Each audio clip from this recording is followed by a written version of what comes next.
the continuing story of Peyton Place.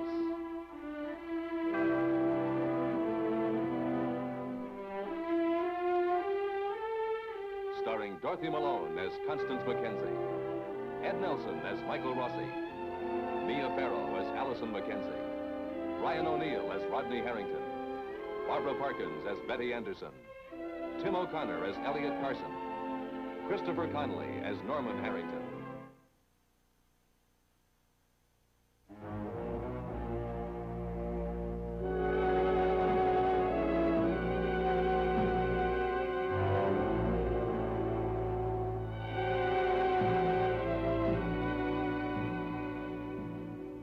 Gus Chernak moves slowly and solemnly to his final resting place. Perhaps it's only chance that the procession passes directly in front of the courthouse, where Rodney Harrington is standing trial for killing Gus Chernak's son, Joe.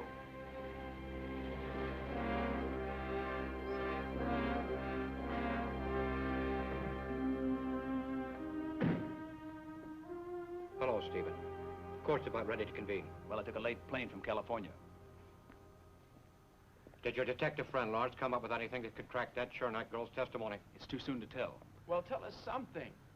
Well, right now it's just a scent, but it has a definite aroma of a solid lead. Stella has a boyfriend, a very special boyfriend. She spent a lot of money on him, and we're checking him out. When would you know something definite? As soon as Lawrence calls me. That may be too late. Well, these things take time. I mean, even one more day might have helped. And Stella just may have given it to us. Stella, I don't get it. The funeral, I mean, I doubt if she'll be up to appearing in court. That's 24 hours more for our side.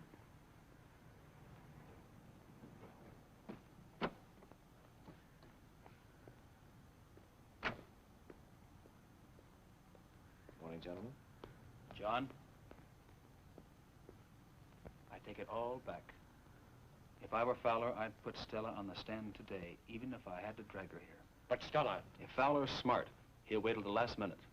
And then the doors of the courtroom will open, and there will stand Stella Chernak, supporting her mother. They'll be dressed in black, direct from the cemetery. Maybe Mrs. Chernak will wear a veil to hide the tears. But not Stella, They should be rigid, determined, no tears, no makeup. They'll walk painfully, slowly down to the front row, and they'll bow their heads. And if Fowler's really thinking, and he can swing it, there'll be an empty seat beside them. And if that happens? It'll be beautiful. That's the kind of scene every lawyer dreams about. There won't be a dry eye in the house. And that includes the jury.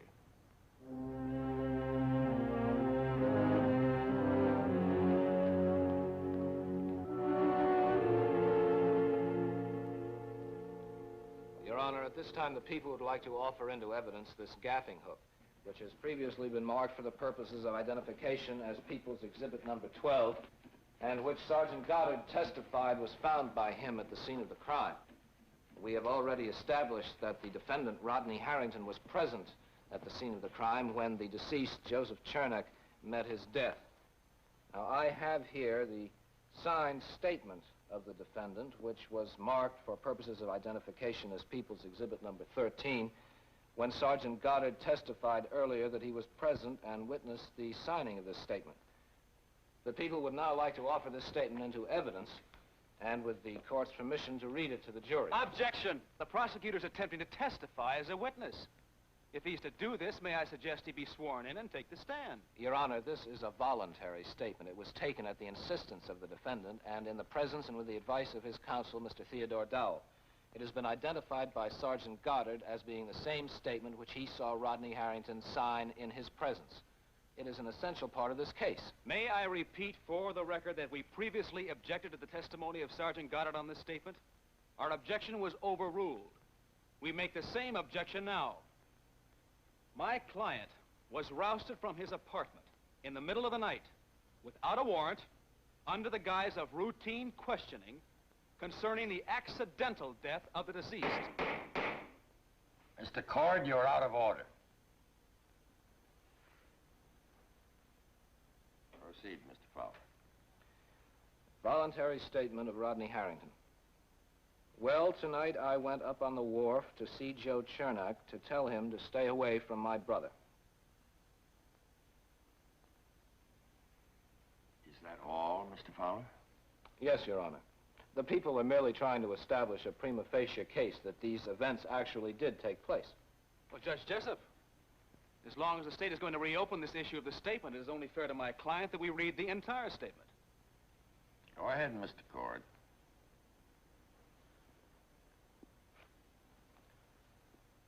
Well, tonight I went up on the wharf to see Joe Chernock, to tell him to stay away from my brother. He got angry at me. He came at me. We started to fight. I didn't want to, but I couldn't stop it. He got one of those gaffing hooks and swung it at me. I got it away from him. I started to throw it overboard. I didn't want to fight.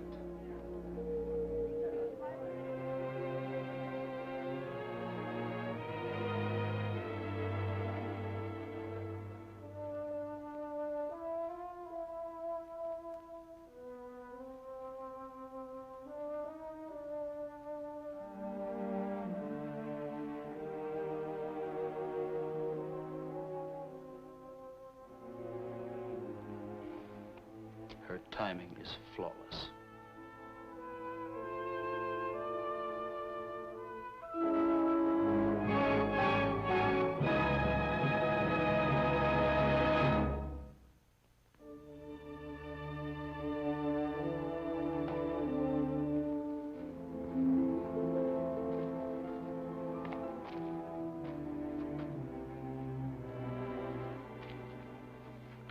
Thank you, Midge. I know you'll enjoy that.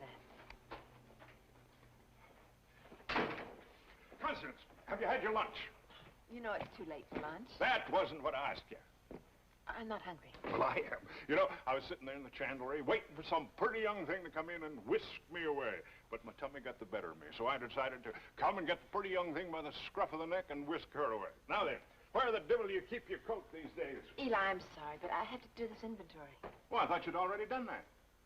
This is the second time, and if I finish again before something else needs doing, I'll do it a third time. Well, that's busy kind of work. You've no idea how hard it is to find. Used to be there 1.5 hours in the day. Now there are too many. Oh, Constance, you're just better organized. I found this appointment book in the storeroom from last year. A separate page for every day. November the 14th. Buy Allison a new raincoat. Living room drapes to cleaners. Dentist appointment. Straighten shelves if time. After dinner movie. Page after page of lovely, nice, normal things. Constance, I've thought about turning back the clock, but it wouldn't work even if you could. You have to give up the good things with the bad, and you wind up with a life filled with blank pages.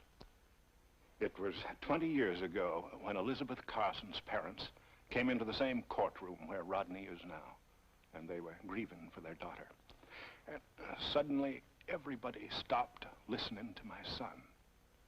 They forgot about what Elizabeth was and what she'd done. They just felt a great ache for her parents. Stella Chernock and her mother did the same thing today. And what had happened to Elliot happened to Rodney. Suddenly, people stopped listening and thinking. They were just feeling. I had to go. I just had to. So, when I came here today trying to cheer you up, I was just trying to forget something that I knew I could do nothing about. It isn't why you came, it's that you came. Well, will you kindly tell me where your coat is so we can get out of here? Well, will you kindly help me on with this coat so we can get out of here? You don't know what you've gotten yourself into. You know, I'm ravenous. Don't worry. I never take a lady out to lunch unless I know that her credit's good.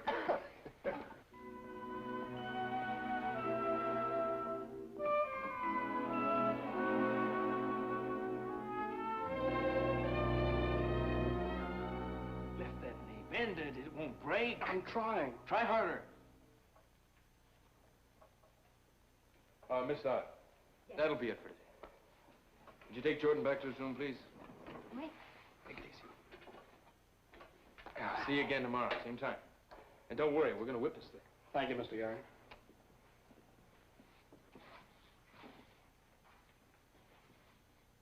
Those are flowers.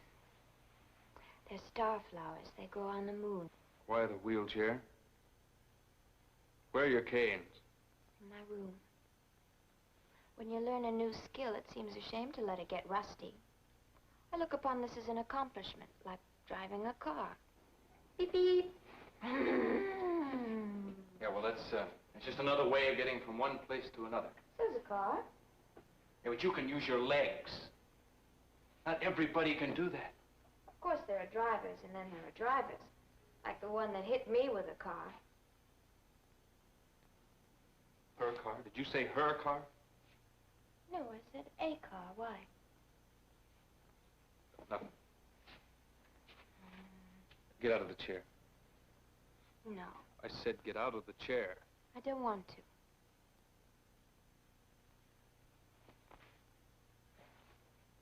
I'm going to walk.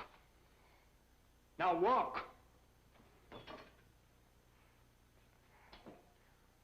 They think I'm ready to go home. You see, I'm not. Yes, you are. Now walk. Why should I go home? So they can watch me crawling up and down the stairs? Sitting there with pitying faces. Oh, you didn't want pity. That's why you jumped right back in your wheelchair. Now walk. I'm not ready! They're all trying to rush me. Rush me so they can cart me off to that house. My mother and her husband. They don't like the fact that I like it here. That bothers them. Elliot Carson is not my father. Allison, I'm not going to let you hide in that wheelchair. Allison, get up. I can't. I said get up. I said I can't. No, don't you touch me! I'm not going to hide. Stop it! You can walk now. I'm going to make you walk. Nurse! Nurse! Okay.